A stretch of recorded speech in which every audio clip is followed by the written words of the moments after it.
If you like what I do, then I'd like to thank you in advance for hitting subscribe. Hello.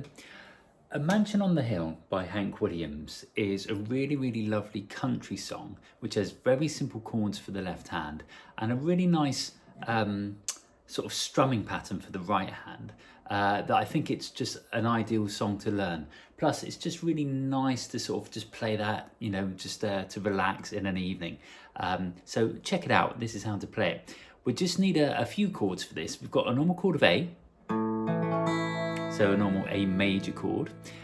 We will be turning that into an A7 chord, and now to do that we need an open third string or the note of G, so we can take off our middle finger and get the chord of A7 that way. But what I tend to do is to remove my first finger and then put my second finger where my first finger was.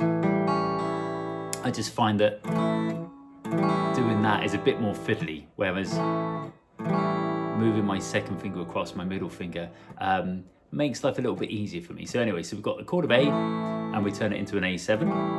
We've got a chord of D major, and the only other chord that we need is a chord of E. You can turn the chord of E into an E7 should you wish, and we can do that just by taking off our ring finger there, and so we have an open fourth string. We need to add the note D to an E major chord to turn it into an E7, but like I say, you can just play a normal E chord should you wish.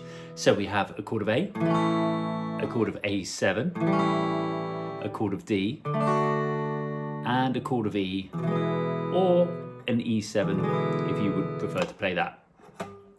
Okay, so what we have for this, and this is what the right hand's going to be doing.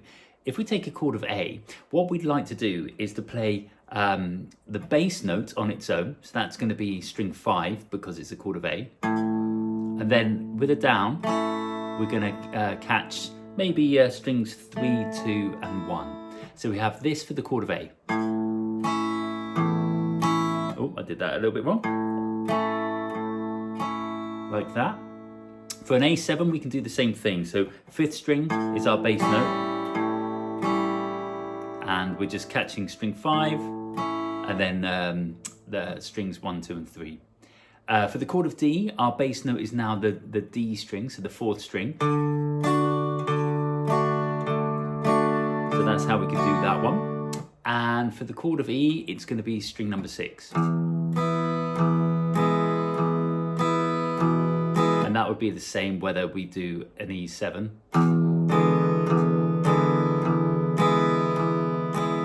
So really, that's what the right hand is going to be doing. Now for the intro, well in actual fact, I'll get onto the intro in a second. Largely through the entire piece of music, we have one 16-bar pattern, which is going to be the chord of A, the chord of E, back to the chord of A for 2 bars, and then we stay on A to the chord of D, back to A. Then we stay on A, we turn it into an A7 to D, then back to A, and then E, and then A. So I'll count the bars, so play along. So we have A, this is bar 1, now bar 2 is E, bar 3 is A, bar 4 is A, bar 5 is A, bar 6, D, bar 7, A, and bar 8 is A. Bar 9, A, bar 10, A7, bar 12 is D, 13 is D, and 14 is A, 15 is E. Oh, I've completely cocked that up. Pardon my French. So it turns out I can't count to 16. Well, there we go. Anyway, so that's what we do for the verse. So whenever Hank Williams is singing, doing a verse, we play that chord sequence. When the guitar solo comes in halfway through the piece of music, we also play that chord sequence. Now, the only times we play anything different is during the intro, which then gets repeated towards the end of the song. And all we do for the intro, which has a sort of a fiddle playing a lead line throughout it. Like I said, this happens towards the end of the song as well. All we do there is those final 8 bars. So the final 8 bars that we were doing is A, and then an A7, and then a D, and a D again, and then a bar of A, and then a bar of E, and then a bar of A.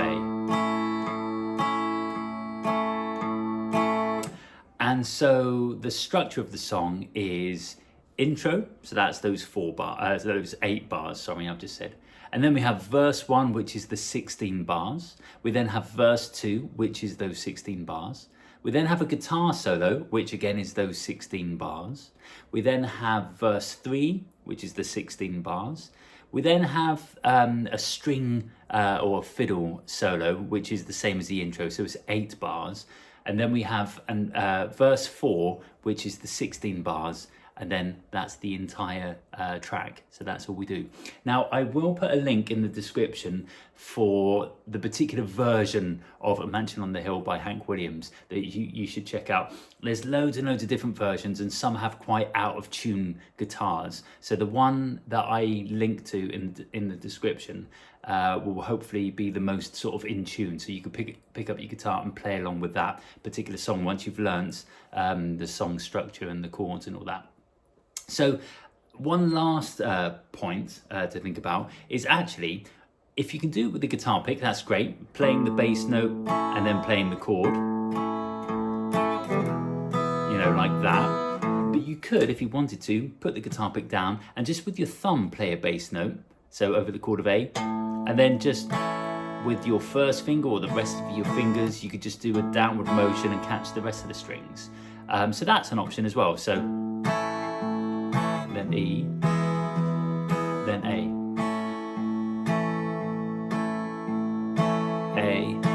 chord of D, going to the 4th string with my thumb back to A,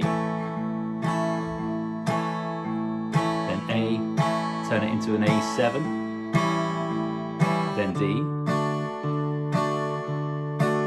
back to A, then E, back to A.